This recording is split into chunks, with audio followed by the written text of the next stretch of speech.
उत्तर प्रदेश के हमारे सभी लोग अपने सामान्य संबोधन में राम राम ही कहते हैं, तो जय श्री राम कहां से सांप्रदायिक संबोधन हो गया?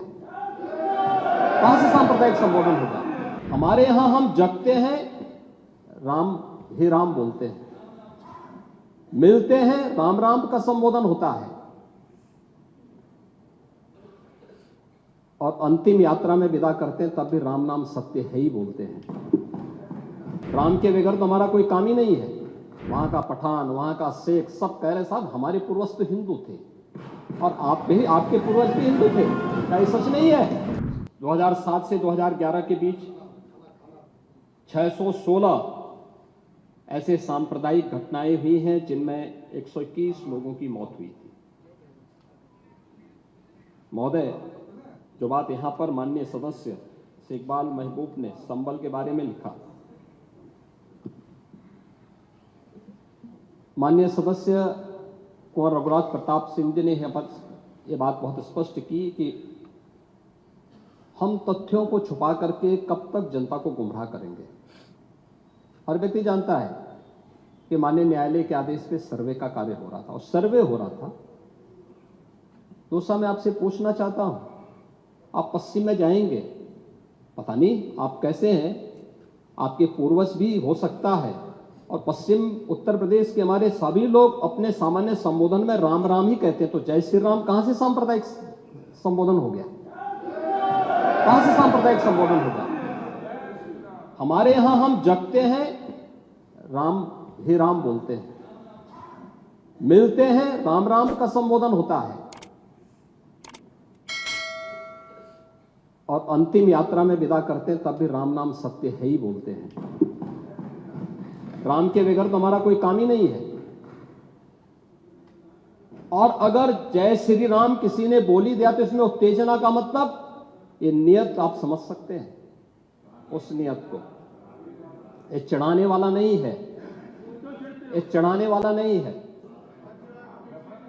ये चढ़ाने वाला नहीं है।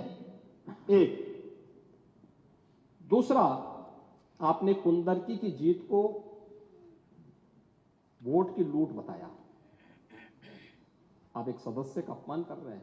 आपके सदस्य की तो जमानत जब्त हो गई वहां पे। और क्या ये सच नहीं है? इस समय तो आज डिजिटल मीडिया का है। वहां का पठान, वहां का शेख सब कह रहे साहब हमारे पूर्वज तो हिंदू थे और आप भी, आपके पूर्वज भी हिंदू थे। क्या ये सच नहीं है? और क्या ये सच नहीं है कि देशी और विदेशी मुसलमानों की आपसी भिड़ंत है जो वर्षों की लड़ाई को लेकर के वहां चल रहा है? आप लोग सच पे पर्दा डालने का प्रयास कर रहे हैं, लेकिन एक चीज नोट करना कि सूर्य को, चांद को और सत्य को बहुत देर तक छुपा कोई नहीं सकता है, और सत्य जरूर सामने आएगा। और उसी सत्य के बारे में कहा जा रहा है। नेता प्रतिपक्ष कह रहे थे कि वहां की स्थिति ऐसी है कि अगर मंदिर आ भी जाएगा, मंदिर बन जाएगा। मैं कहता हूं, ये तो बाबरनामा भी कहता है कि हर मंदिर को तोड़ करके एक ढांचा खड़ा किया गया। आप तो एक श्रेष्ठ ब्राह्मण कुल में आपने जन्म लिया है। आप तो भारत के पुराणों की परंपरा पर विश्वास करते हैं। हमारा पुराण भी इस बात को कहता है कि भगवान विष्णु, श्री हरि विष्णु का 10वां अवतार संबल में ही होगा, उसी संबल में होगा।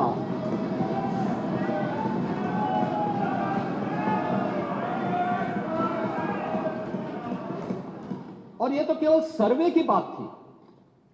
माननीय न्यायालय के आदेश पर जिलाधिकारी का मतलब जिले का एडमिनिस्ट्रेटिव हेड, पुलिस अधीक्षक उस जिले की पुलिस फोर्स का मुखिया है।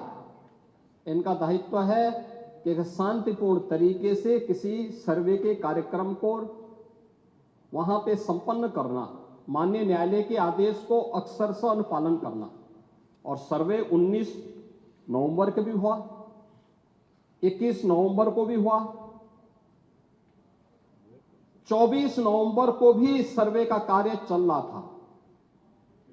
क्या यह संभव है? नहीं, 21 को संपन्न नहीं हुआ था। ये लगातार सर्वे का काम चल रहा था और सर्वे के कार्य के दौरान पहले 2 दिन कोई भी शांति भंग नहीं हुई।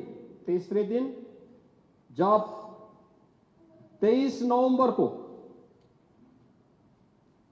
जुमे की नमाज के पहले और जुमे की नमाज के दौरान जिस प्रकार की तकरीरें दी गई,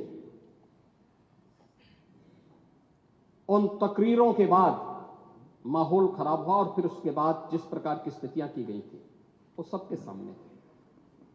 और इसलिए मैं कह रहा हूं, हमारी सरकार ने तो पहले ही कहा कि हम जुडिशियल कमीशन बनाएंगे। ये एक्ट के अंतर्गत ही इस कमीशन बना हुआ है। माननीय सदन में उसकी रिपोर्ट भी आएगी। दूध का दूध और पानी का पानी सबके सामने आएगा।